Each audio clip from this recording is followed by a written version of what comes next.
इय्याका नअबुदु व इय्याका नस्तईन। मुल्तान, ये मैं 3 महीने में ये मेरा तीसरा मुल्तान में जलसा है और मुझे हैरत होती है कि जब भी मैं आता हूं मुल्तान में, माशाअल्लाह आपका जज्बा, आपका जुनून, आपका शऊर हर बारी मुझे, जब मुल्तान की ये मैं बेदारी देखता हूं तो मैं आपके जज्बे को, जुनून को सलाम करता हूं।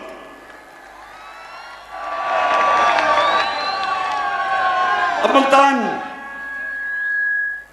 आज मैंने आपसे कई बातें करनी हैं, लेकिन सबसे पहले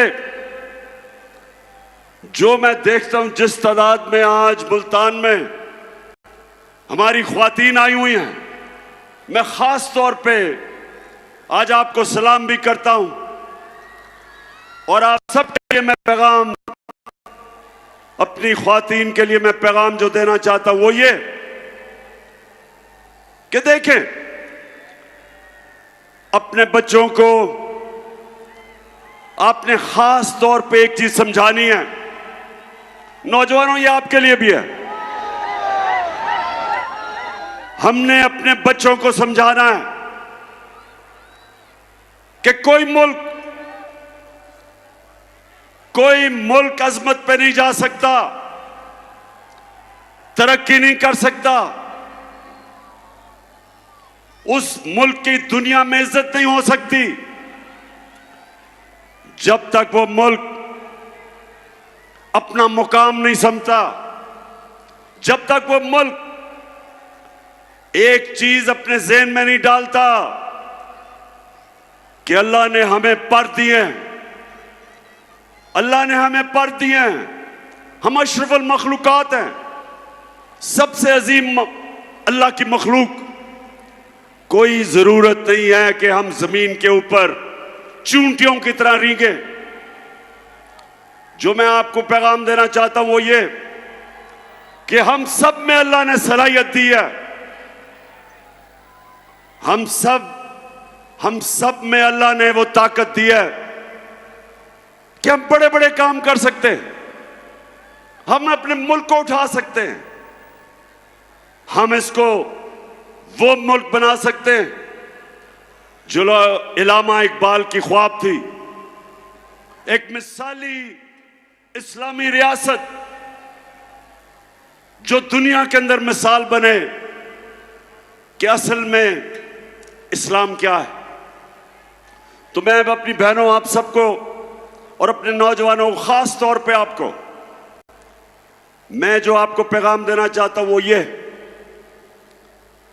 कि अल्लाह आपको एक बड़ा इंसान बनाता है। हम अपनी कमजोरियों की वजह से एक छोटा सा इंसान बन जाते हैं। मैं जब क्रिकेट खेलता था, मेरे से बहुत ज्यादा सलाहियत रखने वाले खिलाड़ी थे, मेरे से ज्यादा टैलेंटेड थे, लेकिन उनकी ख्वाब बड़ी नहीं थी, सोचते नहीं थे बड़ा। जब थोड़ा सा कामयाबी होती थी मुतमईन हो जाते थे या पैसे के पीछे लग जाते थे। ये मेरे पाकिस्तानियों एक चीज रखना, ये मेरे कभी लफ्ज ना भूलना, पैसे को इस्तेमाल करना सीखो, पैसे से कभी इस्तेमाल ना होना।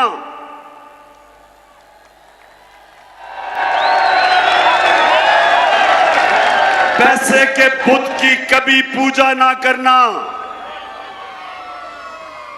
हजरत मूसा जब वो 40 दिन के लिए गए तो पीछे उनकी कौम, जो कुरान शरीफ में आता है कि सोने की गाय की पूजा कर दी, मतलब कि पैसे की पूजा शुरू हो गए।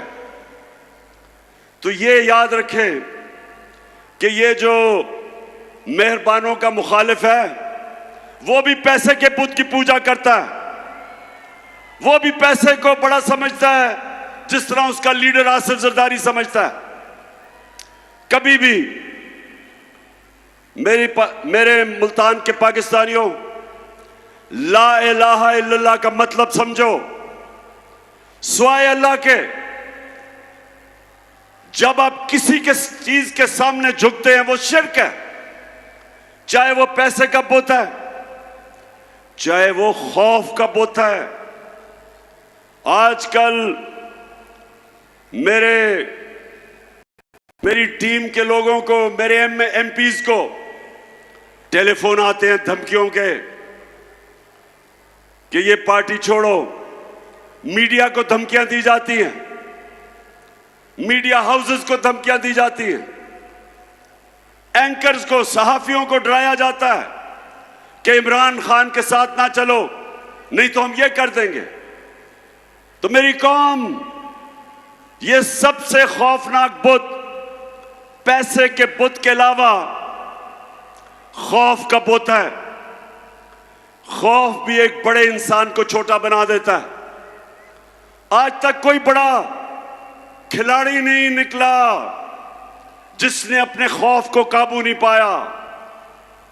आज तक कोई बड़ा फौजी नहीं निकला जिसको तगमे मिले हो, जिसने अपने खौफ के बुत के ऊपर काबू ना पाया हो।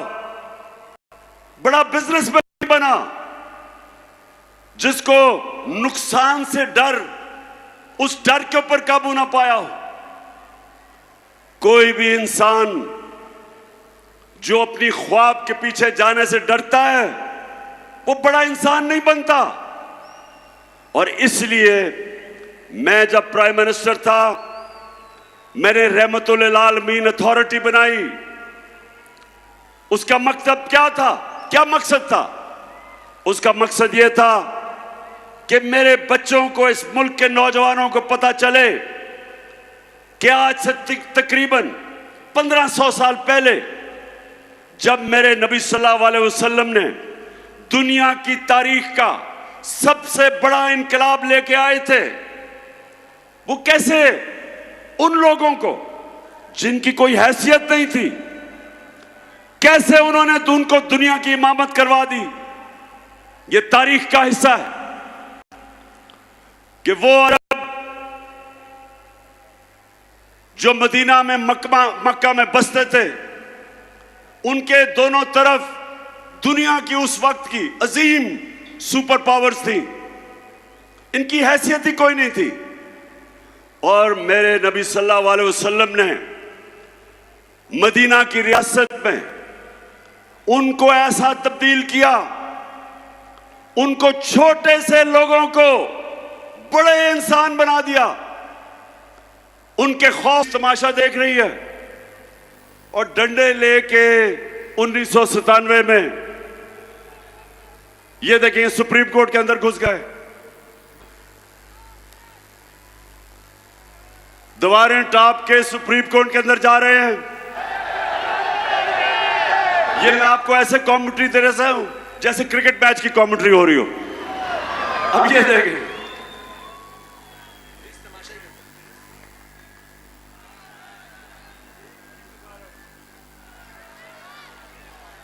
जिस दिन इनमें से 1 करोड़ में से 5 लाख ने पाकिस्तान में सरमायाकारी कर दी, अरबों डॉलर मुल्क में आ जाएगा। ये हैं जो लोग हमें आजाद करेंगे बैरूनी मुल्क के कर्जों से।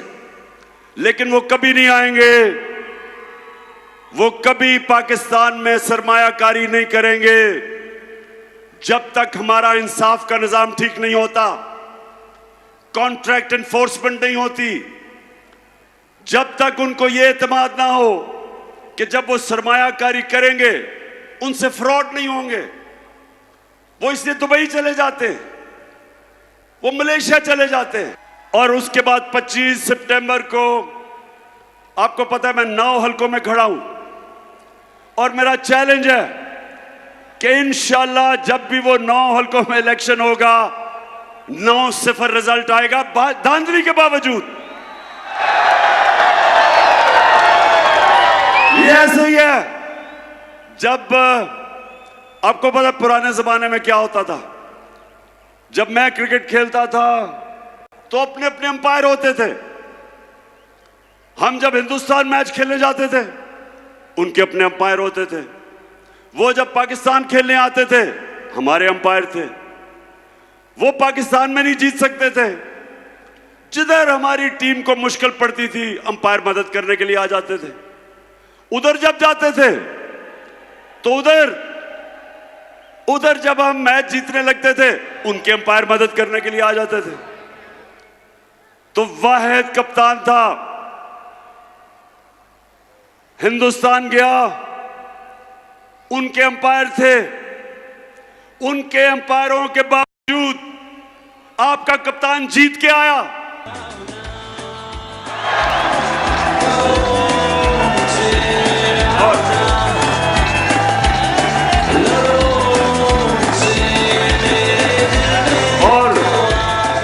और इस बारी मुल्तान, इस बारी पहले हमने 17 जुलाई को जो चीफ इलेक्शन कमिश्नर ने इनके साथ मिलकर बैटिंग की उसको भी हराया, इनको भी हराया, इंतजामिया भी इनकी थी उसको भी हराया, और मिस्टर एक्स को भी हराया।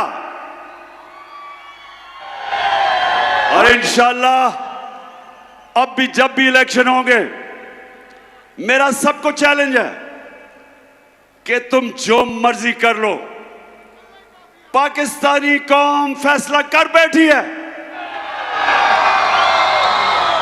जो मर्जी करो, पूरी कोशिश है इनकी कि किसी तरह इमरान खान को मैच से निकाला जाए।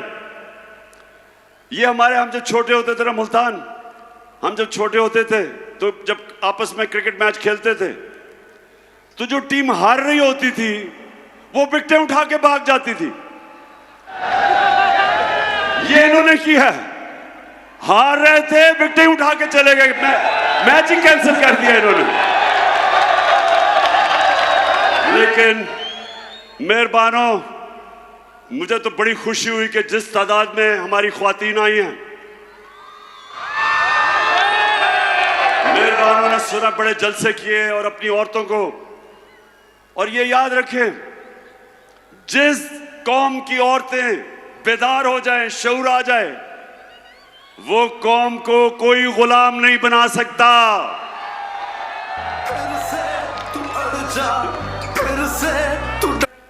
के वालिद जनाब या पीपल्स पार्टी या नून लीग के लिए मेहनत कर रहा है, जब घर आता है तो पता चलता है कि बीवी बच्चे सारे तहरीक इंसाफ में आ गए।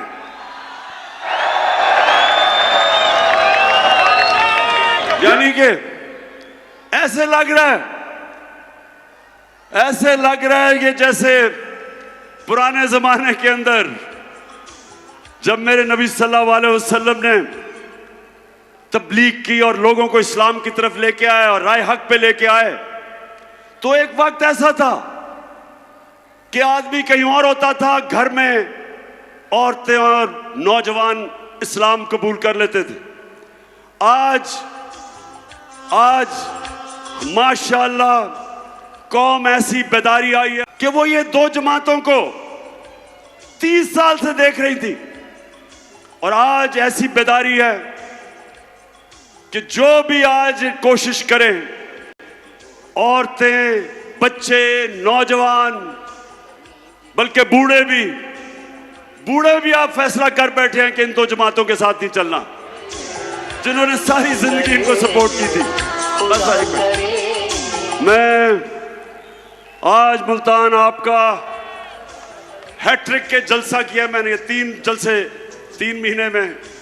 मैं आज आपका शुक्रिया अदा करता हूं, जिस गर्म, जिस सुकून में और जिस शऊर से आपने मेरी बातचीत सुनी, मैं आपका शुक्रिया भी अदा करता हूं। आएंगे मुल्तान, आपने मेरे से वादा करना है कि इनको ऐसा फेंटा लगाना है, ऐसी शिकस्त देनी है, ऐसी शिकस्त देनी है कि अगले इलेक्शन में आपने 2/3 अक्सरियत तहरीक इंसाफ को दिलवानी है, 2/3 अक्सरियत, ताकि हम इस मुल्क में वही हकीकी आजादी का इनकलाब ला सके। पाकिस्तान जिंदाबाद।